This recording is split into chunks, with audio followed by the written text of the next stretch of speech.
નમસ્કાર સનાતની પરિવાર આધ્યાત્મની દુનિયામાં આપ સર્વેનું ખૂબ ખૂબ સ્વાગત છે। મિત્રો, આજના સમાજની આપણે વાત કરીએ તો આજે વ્યાપક રૂપમાં અનૈતિકતા ફેલાઈ છે। સ્વાર્થી અને ધૂર્તોનું ઘણું જોર છે અને સાચા સત્પાત્રનો અભાવ વર્તાઈ રહ્યો છે। આજે તીવ્ર ઉત્કંઠાવાળા શિષ્ય પણ નથી અને સાચો રસ્તો બતાવનાર યોગ્ય ચારિત્રવાન તપસ્વી ગુરુ પણ નથી।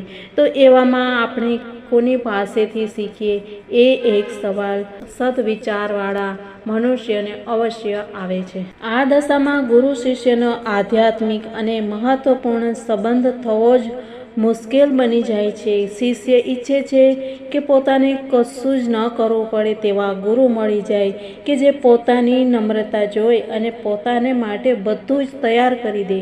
અને ગુરુની મનોવૃત્તિ પણ એવી જ કંઈક હોય છે કે શિષ્યોને ઉલ્લુ બનાવી અને તેમની પાસેથી આર્થિક લાભ મેળવી લેવાય અને તેમની શ્રદ્ધાને દોહી લેવાય। એવી જોડ લોભી ગુરુ અને લાલચુ ચેલા બંને નરકમાં ઠેલમ ઠેલા ઉદાહરણ બની જાય છે।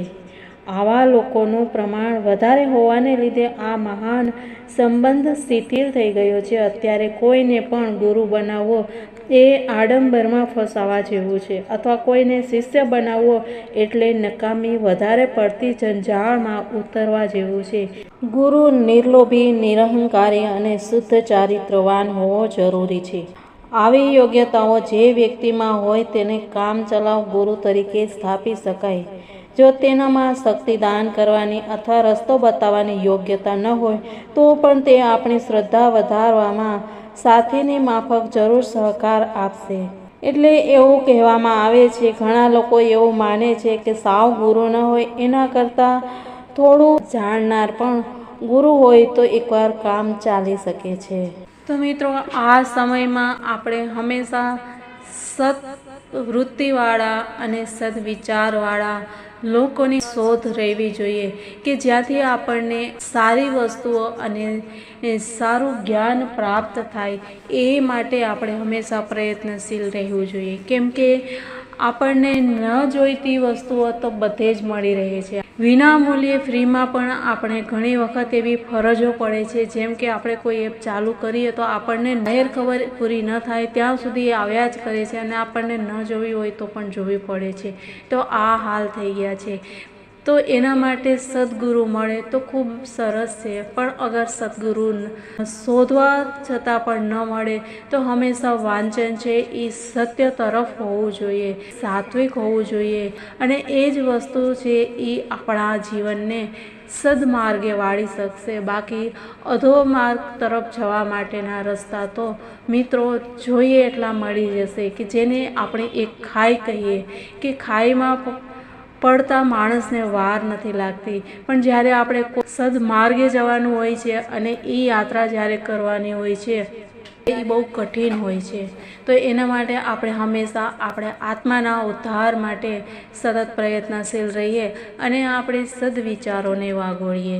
તો આવો મિત્રો, આવી જ કંઈક વાતો સાથે આપણે આપણી વાતની શરૂઆત કરીએ। મિત્રો, કાલે આપણે જોયું હતું કે સમાજમાં શું ચાલી રહ્યું છે। આજના આધુનિક સમાજ અને વેદકાલીન સમાજ શું તફાવત છે। વેદોને છોડ્યા છે એટલે આપણે જીવન ભ્રષ્ટ થયું છે, સ્વચ્છંદ થયું છે અને એના માટે જ હું હંમેશા કહું છું કે આજની જે શિક્ષા છે એ મુખ્યતયા શિક્ષા નથી, કેમ કે આજનું શિક્ષણ છે એ અધોગતિ તરફ લઈ જનાર શિક્ષા છે।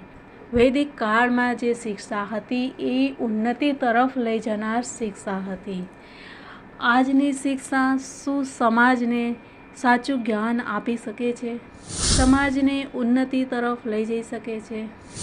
મિત્ર, જ્યારે સમાજ અને આપણે રાષ્ટ્રની રક્ષા કરવી હોય તો સૌથી પ્રથમ એનો પાયો જે છે એ છે શિક્ષા અને ત્યાર પછી એના પર જ બીજો આધાર છે એ વ્યક્તિનું જીવન કેવું છે, એનું સાંસારિક જીવન, આધ્યાત્મિક જીવન અને રાજકીય જીવન। તો મિત્રો, સૌથી પહેલાં આપણે કાલે જોયું હતું કે સમાજનું પતન ત્યારે થાય છે કે જ્યારે આપણી વ્યવસ્થા જે છે સામાજિક વ્યવસ્થા એ પ્રમાણે ચાલતા નથી। એટલા માટે જ વૈદિક કાળની જે આપણે વાત કરીએ તો ખૂબ જ સુંદર વ્યવસ્થા હતી. વેદોના આધાર પર ઋષિઓએ મનુષ્ય જીવનને 4 આશ્રમોમાં વહેંચ્યું છે. આ 4 આશ્રમ છે બ્રહ્મચર્ય, ગૃહસ્થ આશ્રમ, વાનપ્રસ્થ આશ્રમ અને સંન્યાસ આશ્રમ. મનુષ્યના જીવનને 100 વર્ષનું ગણીને આ આશ્રમો બનાવ્યા છે. ફક્ત વૈદિક ધર્મમાં જ 25-25 વર્ષના આ 4 આશ્રમોની વિધિ છે. વૈદિક વિચારધારાની જ આ વિશેષતા છે. ગણિતની ગણતરી પ્રમાણે સમાન ભાગમાં 4 આશ્રમોની વ્યવસ્થા.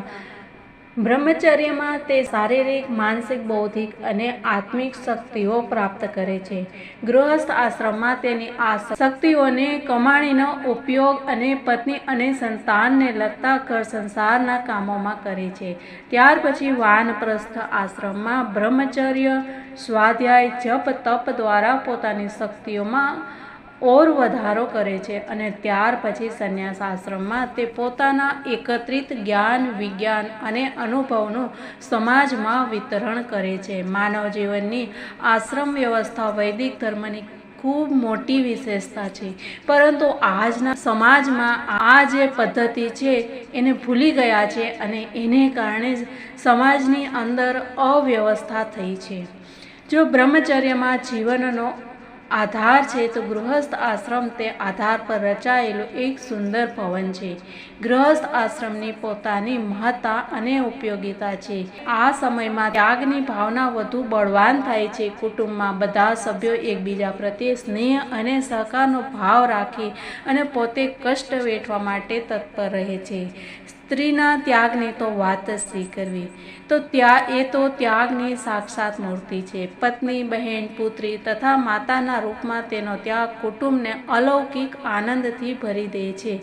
જે એ સમયમાં ખૂબ સુંદર વ્યવસ્થા હતી, જે આજે કુટુંબો વિભક્ત થયા છે અને એને પરિણામે એનું મેઇન તત્વ જે છે એ પણ નષ્ટ થયું છે. તે સંયમિત જીવન જીવીને સ્વાસ્થ્યને ઉત્તમ બનાવે છે. આવું સુંદર કુટુંબ પવિત્ર માધ્યમોથી કમાણી કરી અને પોતાના બધા સંબંધીઓ, સાથીદારો અને પડોશીઓની સાથે ઉત્તમ અને મીઠો વ્યવહાર જાળવી અને પોતાના જીવનને, સમાજને સુખ, શાંતિ અને સમૃદ્ધિથી ભરપૂર કરી દે છે. કુટુંબમાં પતિ અને પત્ની તો હોય જ છે, સાથે પુત્ર, પુત્રી, ભાઈ, બહેન, માતા, પિતા, કાકા, કાકી, દાદા, દાદી, સાસુ, સસરા વગેરે અનેક સંબંધીઓ પણ રહે છે. આ બધાની વચ્ચે સંબંધોની જે મીઠાશ અને પવિત્રતા હોય છે એનાથી કુટુંબમાં વિશિષ્ટ પ્રકારની પ્રસન્નતા, ખુશી, ઉલ્લાસ અને આત્મીયતાનું વાતાવરણ સર્જાય છે. સાથે બાળકો પણ સંસ્કારી બને છે. જો પતિ પત્ની વચ્ચે પ્રેમ અને વિશ્વાસની ઘનિષ્ઠતા હોય તો કુટુંબમાં સર્વત્ર પ્રેમ, સ્નેહ, શ્રદ્ધા અને સેવાની ભાવના પેદા થાય છે. બાળકો પણ ખૂબ જ આજ્ઞાંકિત અને સંસ્કારી બને છે અને એકબીજાનું હંમેશા હિત વિચારે છે કે એ સમયમાં બાપ બડા ન ભૈયા સબસે બડા રૂપૈયા એવી સ્થિતિ પેદા થતી નથી. પોતાનો સ્વાર્થ ગૌણ બની જાય છે અને કુટુંબમાં બધાની ઉન્નતિ માટે ત્યાગ કરવાની એક ભાવના પ્રબળ બને છે. તો આ છે ગૃહસ્થ આશ્રમની સુંદર વ્યવસ્થા. ત્યાર પછી વાનપ્રસ્થ. ઘણી જ્યારે કોઈ વ્યક્તિ તેની પેઢીના કૌટુંબિક ફરજોને આગામી પેઢીને સંભાળવા માટે આપે છે અને તેઓ નિવૃત્તિની એક ભૂમિકામાં આવે છે, સલાહકારની ભૂમિકામાં આવે છે અને આધ્યાત્મિકતામાં આગળ વધે છે. તેમના ધ્યેય પણ ખૂબ ઊંચા હોય છે અને એનો અનુભવ છે એ ટ્રાન્સફર કરવા માટેનો એક ગુરુની ભૂમિકામાં આવી જાય છે, જે વડીલો છે એ. અને મિત્રો, આ સમયમાં બાળકો જે છે એ જ્યારે એની જીવનનું શરૂઆત કરે છે ત્યારે એ વડીલો પાસેથી માર્ગદર્શન મેળવે છે અને પોતાના જીવનને આગળ વધારે છે. ત્યાર પછીનો જે આશ્રમ છે એ સંન્યાસ આશ્રમ, અને એ જીવનનો એવો તબક્કો છે કે જેમાં પોતાની સમગ્ર ભૌતિક ઈચ્છાઓનો ત્યાગ કરે છે અને સમગ્ર જવાબદારીઓને છોડી અને પોતાના આત્માના કલ્યાણ માટે આગળ વધે છે.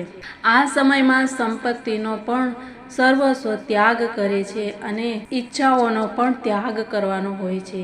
સામાન્ય રીતે સંન્યાસી તરીકે ઓળખાતા વ્યક્તિને એક વારસાના જીવનનો સ્વીકાર કરવો જોઈએ, કેમ કે આ સમય જે છે એ એક વારસો છે. સંન્યાસ આશ્રમ અને એ મિત્રો બહુ મોટી વસ્તુ છે કે જ્યારે આપણે બધી જ વસ્તુઓનો ત્યાગ કરીએ છીએ. આપણે બાહ્ય વસ્તુ ભૌતિક વસ્તુઓનો ત્યાગ છે, સાથે સાથે આપણે મનની ઈચ્છાઓનો પણ ત્યાગ કરવાનો છે. તો મિત્રો આ એક શારીરિક, માનસિક અને બૌદ્ધિક સમગ્ર રીતે ત્યાગ કરી અને ફક્ત આત્મા અને પરમાત્મા સાથેનું ઉચ્ચ કક્ષાનું જે જોડાણ કરવાની વૃત્તિ છે એને સંન્યાસ કહેવામાં આવે છે. અને આ પરંપરા જે છે, આ પ્રવૃત્તિ અને આ વ્યવસ્થા છે એ સુંદર સમાજનું નિર્માણ કરી શકે છે. જ્યારે આજ તો લોકોને 80 વર્ષે 90 વર્ષે પણ ઈચ્છાઓ છૂટતી નથી અને એના જ કારણે સમાજમાં અવ્યવસ્થા થાય છે. કેમ કે જ્યારે ભણવાનું હોય છે ત્યારે ભણતા નથી, જ્યારે ગૃહસ્થ સંભાળવાનું હોય છે ત્યારે ગૃહસ્થમાં લોકો ધ્યાન નથી આપતા અને પછી વાનપ્રસ્થ અને પાછળની જિંદગી છે એ ખરાબ થાય છે. તો આપણે વૈદિક સમયમાં પાછા જવાની ખૂબ જરૂર છે અને એ સમય પાછો લાવવાની જરૂર છે. ત્યારે આપણે સુંદર સમાજને બનાવી શકશું, નિર્માણ કરી શકશું. તો આ સાથે જ મિત્રો મળીએ કાલે નવી વાતો સાથે. ત્યાં સુધી બધાને જય શ્રી કૃષ્ણ, રાધે રાધે, ભારત માતાની જય.